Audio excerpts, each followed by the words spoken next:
Excerpt from a local newspaper. Ominous unknown killer at large. After weeks of unexplained murders, the ominous killer is still on the rise.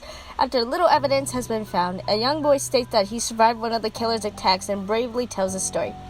"I had a dream that I woke up in the middle of the night," says the boy. "I saw that from the reason the window was open, even though I remember it being closed before I went to bed. I got up and shut it once more. Afterwards, I simply crawled under my covers and tried to go back to sleep. That's when I had a strange feeling, like someone was watching me. I looked up and nearly jumped out of my bed. There in the little ray of light illuminated from between my curtains were a pair of two eyes. They weren't regular eyes. They were dark, ominous eyes. They were bordered in black and just plain out terrified me. That's when I saw his mouth, a long, horrendous smile that every hair on my body stood up. The figure stood there, watching me. Finally, after what seemed like forever, he said it. A simple phrase, but said in a way only a madman would speak. He said, 'Go to sleep.' I let out a scream, and that's what sent him at me. He pulled a knife, aiming at my heart. He jumped on top of my bed. I fought him back. I kicked, I punched, I rolled around trying to knock him off of me. That's when my dad bursted in. The man threw the knife. It went into my dad's shoulder. The man probably would have finished him off if it weren't for the neighbors who had alerted the police. They drove it to the parking lot and ran towards the door. The man turned and ran down the hallway. I heard a smash like glass breaking. As I came out of my room, I saw the window that was pointing towards the back of my house was broken. I looked out to see him vanishing in the distance. I can tell you one thing. I will never forget that face. Those cold, evil eyes, that psychotic smile. That'll never leave my head. Police are still on the lookout for this man. If you have seen anything that fits the description in the story, please contact your local police department." Jeff and his family had moved into a new neighborhood. His dad had gotten a promotion at work, and they thought it would be the best to live out one of their fancy neighborhoods. Jeff and his brother Lou couldn't complain, though. A new, better house? What was not to love? As they were getting unpacked, one of the neighbors came by. "Hello," she said. "I'm Barbara. I live across the street from you. Well, I just wanted to introduce myself and to introduce you to my son." She turns around and calls her son over. "Billy, these are our new neighbors." Billy said hi and ran back to play in his yard.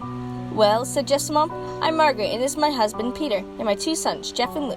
They each introduced themselves, and then Barbara invited them over to her son's birthday party. Jeff and his brother were about to object, but their mother said that they would love to. When Jeff and his family were done packed, Jeff went up to his mom. "Mom, why would you invite us to some kid's party? If you hadn't noticed, I'm not some dumb kid." "Jeff," said his mom, "we just moved here. We should show that we want to spend time with our neighbors. Now we're going to the party, and that's final." Jeff started to talk, but stopped himself, knowing that he couldn't do anything about it. Whenever his mom had said something, it was final. He walked up to his room and plopped down on his bed. He sat there looking at the ceiling. Then suddenly, he got a weird feeling. Not as much of pain, but it was a weird feeling. He dismissed it, as he thought it was just some random feeling. He heard his mother call him down to get his stuff, and he walked down to get it. The next day, Jeff walked downstairs to get his breakfast and get ready for school. As he sat there eating his breakfast, he once again got this feeling. This time it was stronger. It gave him a slight tugging pain, but once again, he dismissed it. As he and Lou finished breakfast, they walked down to the bus stop. They sat there waiting for the bus, and suddenly, all of a sudden, some kid on a skateboard jumped over them, only inches above their laps. They both jumped back in surprise. "Hey, what the hell?" The kid landed and turned back to them. He kicked his skateboard up and caught it in his hands. The kid seemed to be about 12, 1 year younger than Jeff. He wears an Aeropostale shirt and ripped blue jeans. Well, it looks like we got some new meat." Suddenly, two other kids appeared. One was super skinny, and the other was huge. "Well, since you're new here, I'd like to introduce ourselves. Over there is Keith." Jeff and Lou looked over to the skinny kid. He had a dopey face that you would expect a sidekick to have, and he's Troy. They looked at the fat kid. Talk about a tub of lard. This kid looked like he hadn't exercised since he was crawling. "And I," said the first kid, "am Randy. Now, for all the kids in the neighborhood, this is a small price for bus fare, if you catch my drift." Lou stood up, ready to punch the lights out of this kid's eyes when one of his friends pulled a knife on him. Tisk, tisk, tisk. I had hoped you would be more cooperative, but it seems you must have to do this the hard way. The kid walked up to Lou and took the wallet out of his pocket. Jeff got that feeling again. Now, it was truly strong, a burning sensation. He stood up, but Lou gestured him to sit down. Jeff ignored him and walked up to the kid. Listen here, you little punk. Give back my bro's wallet or else. Randy put the wallet in his pocket and pulled out his knife. Oh, and what will you do? Just as he finished the sentence, Jeff popped the kid in the nose. As Randy reached for his face, Jeff grabbed the kid's wrist and broke it. Randy screamed, and Jeff grabbed the knife from his hands. Troy and Keith rushed Jeff, but Jeff was too quick. He threw Randy to the ground. Keith lashed out at him, but Jeff ducked and stabbed him in the arm. Keith dropped his knife and fell to the ground screaming. Troy rushed him too, but Jeff didn't even need the knife. He just punched Troy straight in the stomach and Troy went down. As he fell, he puked all over. Luke could do nothing but look in amazement at Jeff. Jeff, how'd you... was all he said. They saw the bus was coming and they knew they would be blamed for the whole thing. So they started running as fast as they could. As they ran, they looked back and saw the bus driver rushing over the Randy and the others. As Jeff and Lou made it to school, they didn't dare tell what happened. All they did was sit there and listen. Lou just thought of that as his brother beating up the few kids, but Jeff knew it was more. It was something scary. As he got that feeling, he felt how powerful it was, the urge just to hurt someone. He didn't like how it sounded, but he couldn't help feel happy.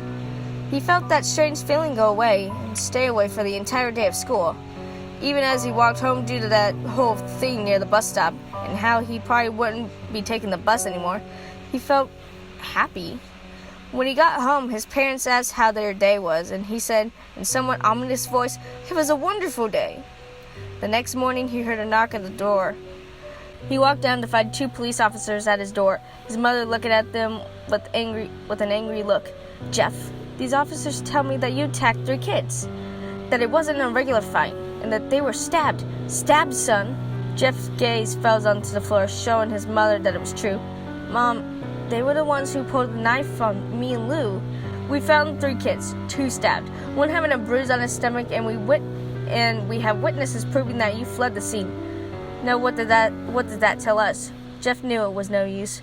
He could say him and Lou had been attacked, but there was no proof that it was not him who was attacked first. They couldn't say they weren't fleeing because, truth be told, they were. So Jeff couldn't defend himself or Lou. "Son, call down your brother." Jeff couldn't do it since it was he who beat up the kids. "Sir, it was me. I was the one who beat up the kids. Lou tried to hold me back, but he couldn't stop me." The cops looked at his partner and they both nodded. "Well, kid, looks like you're in juvie." "Wait," says Lou. They were all looked up to see him holding a knife. The officers pulled their gun and locked them on Lou. "It was me. I beat up those punks. I had marks to prove it." He lifted up his sleeves to reveal cuts and bruises as he were in a struggle. "Son, just put down the knife," said the cop. Lou held up the knife and dropped it to the ground. He put his hands up and walked over to the cops. "No, Lou, it was me. I did it." Jeff had tears running down his face. "Poor bro, trying to take the blame for what I did? Well, take me away." The police led Lou out to the patrol car. "Lou, tell them it was me. Tell them. I was the one who beat up the kids." Jeff's mother held her hands on his shoulders. "Jeff, please. You don't have to lie. We know it's Lou. You can stop." Jeff watched helplessly as the cop car speeds off with Lou inside. A few minutes later, Jeff's dad pulled into the driveway, seeing Jeff's face and knowing something was wrong. "Son, what is it?" Jeff couldn't answer. His vocal cords were strained from crying. Instead, Jeff's mother walked his father inside to break the bad news to him as Jeff wept in the driveway. After an hour or so, Jeff walked back to the house, seeing his parents were both shocked, sad, and disappointed. He couldn't look at them. He couldn't see how they thought of Lou when it was his fault. He just wanted to sleep, trying to get the whole thing off his mind. 2 days went by with no word from Lou at JDC. His friends, he had no friends to hang out with, nothing but sadness and guilt. That is, until Saturday, when Jeff was welcomed by his mother with a happy sunshine face. "Jeff, it's the day," she said. She opened up the curtains to let the flood of light into his room. What's the day?" Jeff asked as he stirs awake. "Why, it's Billy's party." He was now fully awake. Mom, you're joking, right? You don't expect me to go see kids' party after. There was a long pause. Jeff, we both know what happened. I think this party could be the thing that brightens up these past days. Now get dressed. Jeff's mother walked out of the room, downstairs to get herself ready. He fought himself to get up. He picked out a random shirt and a pair of jeans and walked downstairs. He saw his mother and father dressed up, his mother in a dress and his father in a suit. He thought, why would they ever wear such fancy clothes to a kid's party? Son, is that all you're going to wear? Said Jeff's mom. Better than wearing too much, he said. His mother pushed down the feeling to yell at him as she hid it with a smile. Now, Jeff, we may be overdressed, but this is how you go if you want to make an impression, said his father. Jeff grunted and went back to his room. I don't want any of these fancy clothes, he yelled downstairs. Just pick out something, called his mother. He looked around in his closet for what could be called fancy. He picked up black dress pants he had for special occasions and an undershirt. He couldn't find a shirt to go with it. He looked around and found only striped and patterned shirts, none of which could go with dress pants. Finally, he found a white hoodie and put it on. You're wearing that? They both said. His mother looked at her watch. Oh, no time to change. Let's just go, she said as she herded Jeff and her father at the door. They crossed the street over the Barbara's and Billy's house. They knocked on the door as it opened with Barbara, just like his parents, way overdressed. As they walked inside, all Jeff could see were adults, no kids. The kids are out in the yard, Jeff. How about you go meet some of them, said Barbara. Jeff walked outside to a backyard full of kids. They were running around in weird cowboy costumes and shooting at each other with plastic guns. He might as well be standing in a Toys R Us. Suddenly, a kid came up to him and handed him a toy gun and a hat. Hey, want to play? He said. No, kid. I'm way too old for this stuff. The kid looked at him with that weird puppy dog face. Please, said the kid. Fine, said Jeff. He put on the hat and started to pretend to shoot at the kids. At first, he thought it was totally ridiculous, but then he started to actually have fun. It might not have been super cool, but it was the first time he had done something that could get his mind off Lou. So he played with the kids for a while, until he heard a noise. A weird rolling noise. Then it hit him. Randy, Troy, and Keith all jumped over the fence on their skateboards. Jeff dropped the fake gun and ripped off the hat. Randy looked at Jeff with a burning hatred. Hello, Jeff, is it? He said. We have some unfinished business. I think we're even. I beat the crap out of you and my brother got sent to JDC. Randy got an angry look in his eyes. Oh no, I don't go for even. I go for winning. You may have kicked our asses that day, but not today. As he said that, Randy rushed at Jeff. They both fell to the ground. Randy punched Jeff in the nose, and Jeff grabbed him by the ears and headbutted him. Jeff pushed Randy off of him, and both rose to their feet. Kids were screaming, and parents were running out of the house. Troy and Keith both pulling out guns out of their pockets. No one interrupts, or guts will fly, they said. Randy pulled a knife on Jeff and stabbed it into his shoulder. Jeff screamed and fell to his knees. Randy started kicking him in the face. After 3 kicks, Jeff grabbed his foot and twisted it, causing Randy to fall to the ground. Jeff stood up and walked towards the back door. Troy grabbed him. Need some help? He picks Jeff up by the back of the collar and throws him through the patio door. As he tries to stand, he is kicked down to the ground. Randy repeatedly started kicking Jeff until he starts to cough up blood. Come on, Jeff, fight me. He picks up Jeff and throws him into the kitchen. Randy sees a bottle of vodka on the counter and smashes the glass over Jeff's head. Fight! He throws Jeff into the living room. Come on, Jeff, look at me. Jeff glances, his face riddled with blood. I was the one who got your brother sent to JDC, and now we're gonna sit here. And now you're gonna just sit here and let him rot in there for a whole year? You should be ashamed. Jeff started to get up. Oh, finally. You stand and fight. Jeff is now at his feet, vodka in his face. Once again, he gets this strange feeling, the one that he hadn't felt for a while. Finally, he's up, says Randy as he runs at Jeff. That's when it happened. Something inside Jeff snapped. His psyche is destroyed. All rational thinking is gone. All he could do was kill. He grabbed Randy and power-driven him into the ground. He gets on top of him and punches him straight into the heart. The punch caused Randy's heart to drop. As Randy gasped for breath, Jeff hammered down on him, punch after punch, blood gushing from Randy's body until he takes one final breath and dies. Everyone is looking at Jeff now. The parents, the crying kids, even Troy and Keith. Although they easily break from their gaze and point their guns at Jeff. Jeff sees the guns chained on him and runs for the stairs. As he runs, Troy and Keith let out fire on him, each shot missing. Jeff runs up the stairs. He hears Troy and Keith follow up behind. As they let out one final round of bullet, Jeff ducks into the bathroom. He grabs the towel rack and rips it off the wall. Troy and Keith racing, knives ready. Troy swings his knife at Jeff, who backs away and bangs the towel rack into Troy's face. Troy goes down hard, and now all that's left is Keith. He is more fragile than Troy, though. He ducks when Jeff swings the towel rack. He dropped the knife and grabbed Jeff by the neck. He grabbed him into the wall. A thing of bleach fell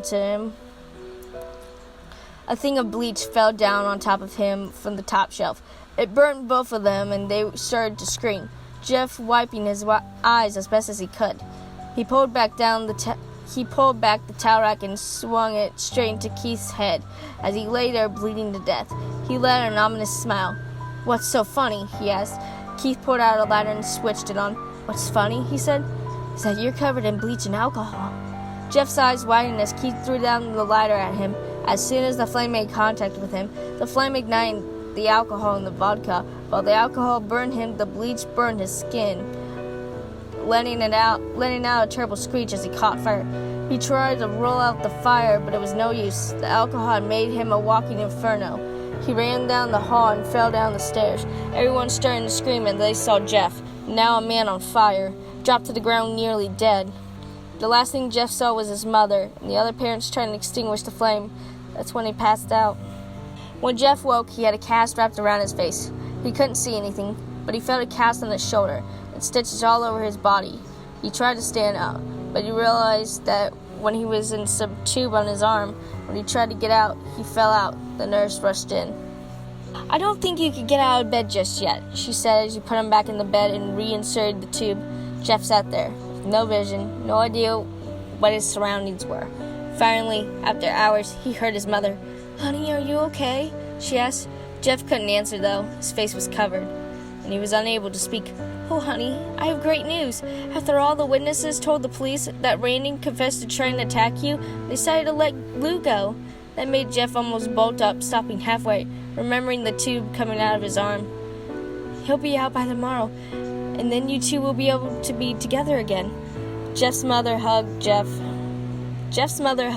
and said her goodbyes. The next couple of weeks were those where Jeff was visited by family.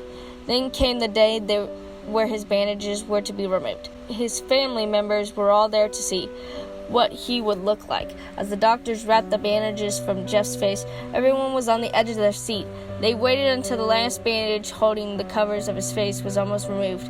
"Let's hope for the best," the doctor says. He quickly pulled the cloth, letting the rest fall from Jeff's face. Jeff's mother screamed as the sight of his face. Jeff and Lou's dad stare awe stuck on their face. What happened to my face?" Jeff said. He rushed out of the bed and ran to the bathroom. He looked in the mirror and saw the cause of distress. His face, it's horrible. His lips were burned to a deep shade of red.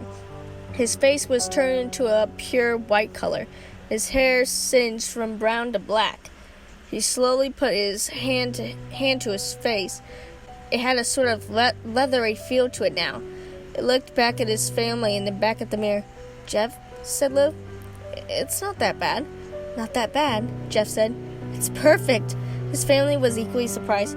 Jeff started laughing uncontrollably. His parents noticed that his left eye and hand were twitching. "Jeff, are you okay?" "Okay. I've never been more happier." "Look at me. This face goes perfectly with me." He couldn't stop smiling. He stroked his face while feeling it, looking at the mirror. What caused this? Well, you may recall when Jeff was fighting Randy, something in his mind, sanity snapped. Now he has gone crazy killing machine. That's how his parents didn't know. "Doctor," said Jeff's mom, "is my son Alright, in the head? Oh yes, this behavior is typical for patients that have been taking a large amount of painkillers. And his behavior doesn't change in a few weeks. Bring him back here and we'll give him a psychological test. Thank you, doctor, Jeff's mother said. Jeff's mother went over to Jeff. Jeff, sweetie, it's time to go. Jeff looked away from the mirror and his face turned into a crazy smile. "'Kay, Mommy." His mother took him by the shoulder, took him into his clothes. "This isn't when I came in," said the lady at the desk. Jeff's mom looked down to see the black pants and white hoodie his son wore. None of the clothes were stained with blood and stitched together. Jeff's mother led to his room and made him put the clothes on. Then they left, not knowing the final days of their life. I can't fucking read because my itchy ass on. Later that night, Jeff's mom woke to a sound coming from the bathroom. It sounded as if someone was crying. She slowly walked over to see what it was. When she looked into the bathroom, she saw a horrendous sight. Jeff had taken a knife and carved a smile into his cheeks. "Jeff, what are you doing?" asked his mother. Jeff looked over to his mother. "I couldn't stop smiling, Mommy. It hurt after a while. Now I can smile forever." Jeff's mother noticed his eyes, ringed in black. "Jeff, your eyes!" His eyes were seemingly never closing. "I couldn't see my face. I got tired. My eyes started to close. I burned out the eyelids so I could forever see myself. My new face." Jeff's mother slowly started to back away, seeing her son was going insane. "What's wrong, Mommy? Aren't I beautiful?" "Yes, son," she said. "Yes, you are. Let me go get Daddy so I can see your face." She ran to the room and shook Jeff's dad from his sleep. "Honey, get the gun, She stopped as she saw Jeff in the doorway holding the knife. "Mommy, you lied." The last thing they hear is Jeff rushed them with the knife, gutting both of them. His brother Lou woke up, startled by the noise. He didn't hear anything else, so he just shut his eyes and tried to go back to sleep. As he was on the board of slumber, he got the strangest feeling that someone was watching him. He looked up and saw a hand cover his mouth. He slowly raised the knife, ready to plunge into Lou. Lou thrashed here and there, trying to escape Jeff's grip. "Shh," Jeff said. "Just go to sleep."